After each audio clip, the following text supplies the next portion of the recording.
ರಾತ್ರಿಯು ಕಳೆದು ನಿರ್ಮಲವಾದ ಸುಪ್ರಭಾತವಾಗಲು ಜನಕರಾಜನು ಪ್ರಾತಃ ಸಂಧ್ಯಾವಂದನಾದಿಗಳನ್ನು ಮುಗಿಸಿ ಮಹಾತ್ಮರಾದಂತಹ ವಿಶ್ವಾಮಿತ್ರರಿಗೆ ರಾಮ ಲಕ್ಷ್ಮಣರ ಸಮೇತರಾಗಿ ಅರಮನೆಗೆ ಆಗಮಿಸುವಂತೆ ಆಹ್ವಾನವನ್ನು ಕಳಿಸಿಕೊಡ್ತಾನೆ. ಜನಕರಾಜನ ಆಹ್ವಾನವನ್ನು ಸ್ವೀಕರಿಸಿ ರಾಮ ಲಕ್ಷ್ಮಣರೊಡಗೂಡಿ ಅರಮನೆಗೆ ಬಂದಂತಹ ವಿಶ್ವಾಮಿತ್ರರನ್ನು ಮಹಾರಾಜನಾದ ಜನಕನು ಪರಿವಾರದೊಡನೆ ಆದರದಿಂದ ಸ್ವಾಗತಿಸಿ ವಿಧ್ಯುಕ್ತವಾದ ರೀತಿಯಲ್ಲಿ ಮೊದಲು ವಿಶ್ವಾಮಿತ್ರರನ್ನು ಅನಂತರ ರಾಮ ಲಕ್ಷ್ಮಣರನ್ನು ಸತ್ಕರಿಸಿ ಹೇಳುತ್ತಾನೆ, ನಿಮಗೆ ಸ್ವಾಗತವನ್ನು ಬಯಸುತ್ತೇನೆ. ನಾನು ನಿಮಗಾಗಿ ಯಾವ ಕಾರ್ಯ ಮಾಡಬೇಕೆಂಬುದನ್ನು ದಯವಿಟ್ಟು ಆಜ್ಞಾಪಿಸಿರಿ. ನಾನು ತಮ್ಮ ಆಜ್ಞಾ ನಿರ್ವಹಣೆಗೆ ಸಿದ್ಧನಾಗಿದ್ದೇನೆ.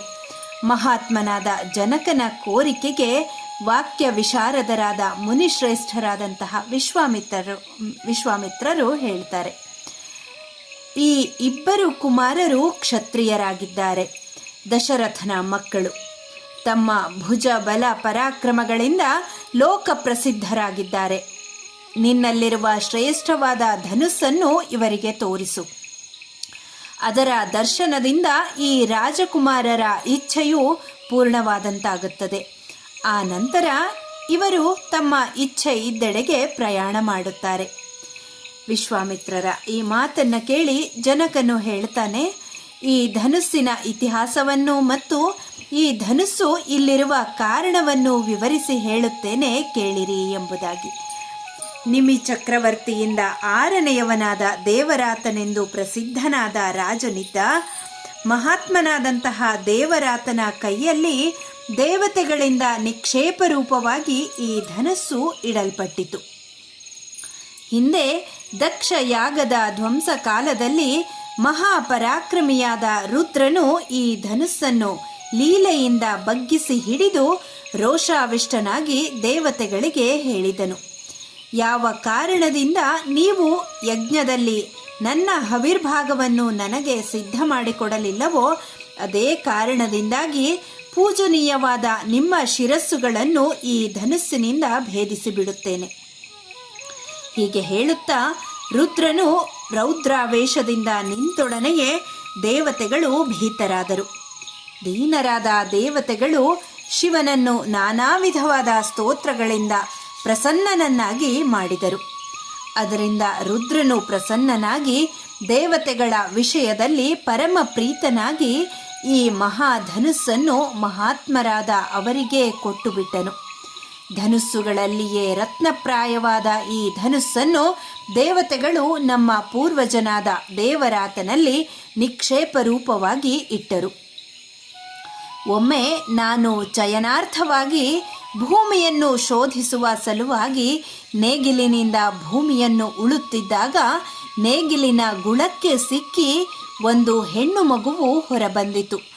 ಅವಳಿಗೆ ಸೀತೆ ಎಂದು ನಾಮಕರಣ ಮಾಡಿ ನನ್ನ ಮಗಳೆಂದೇ ಭಾವಿಸಿ ಸಾಕಿದೆನು.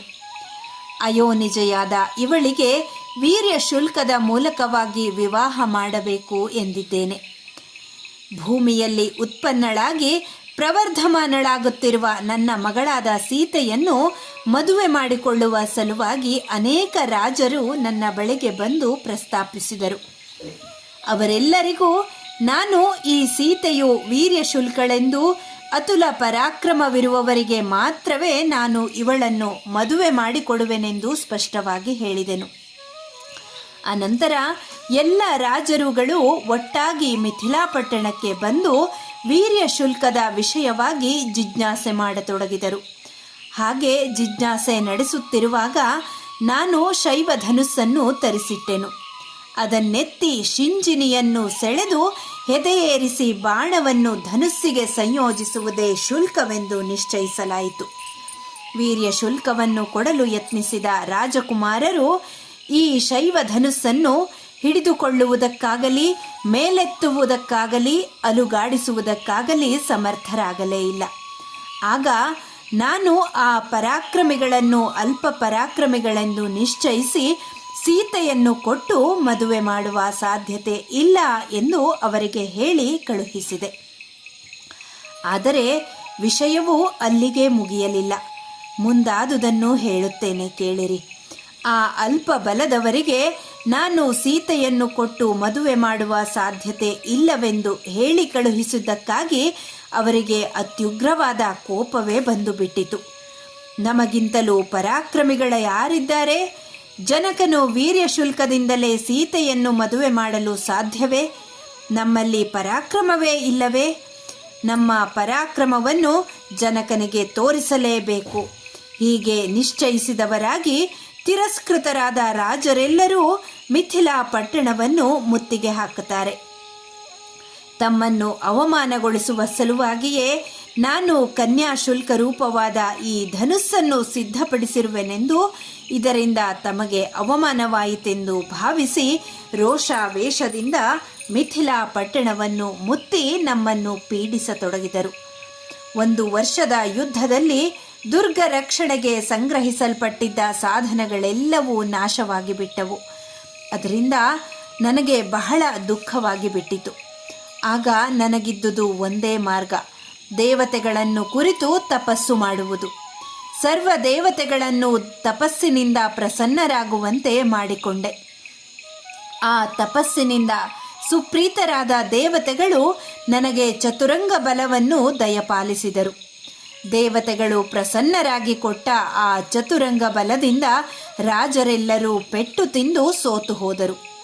ಅವರಲ್ಲಿ ಕೆಲವರು ಅಬಲರು, ಇನ್ನು ಕೆಲವರು ಸಂದಿಗ್ಧವಾದ ಬಲವುಳ್ಳವರು. ಆ ಪಾಪಿಷ್ಟ ರಾಜರು ತಮ್ಮ ತಮ್ಮ ಮಂತ್ರಿಗಳ ಸಮೇತರಾಗಿ ಪ್ರಾಣ ಉಳಿಸಿಕೊಳ್ಳಲು 4 ದಿಕ್ಕುಗಳಿಗೂ ಪಲಾಯನ ಮಾಡಿದರು.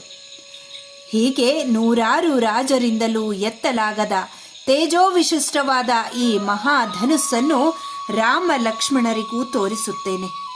ಒಂದು ವೇಳೆ ರಾಮನು ಈ ಮಹಾಧನುಸ್ಸಿನ ಗ್ರಹಣ, ಧಾರಣ, ತೋಲನ, ಆರೋಪಣಾದಿಗಳನ್ನು ಮಾಡಿದ್ದೇ ಆದರೆ ನನ್ನ ಮಗಳಾದ ಅಯೋನಿಜೆಯಾದ ಸೀತೆಯನ್ನು ದಶರಥ ಸುತನಾದ ಈ ರಾಮನಿಗೆ ಮದುವೆ ಮಾಡಿಕೊಡುತ್ತೇನೆ.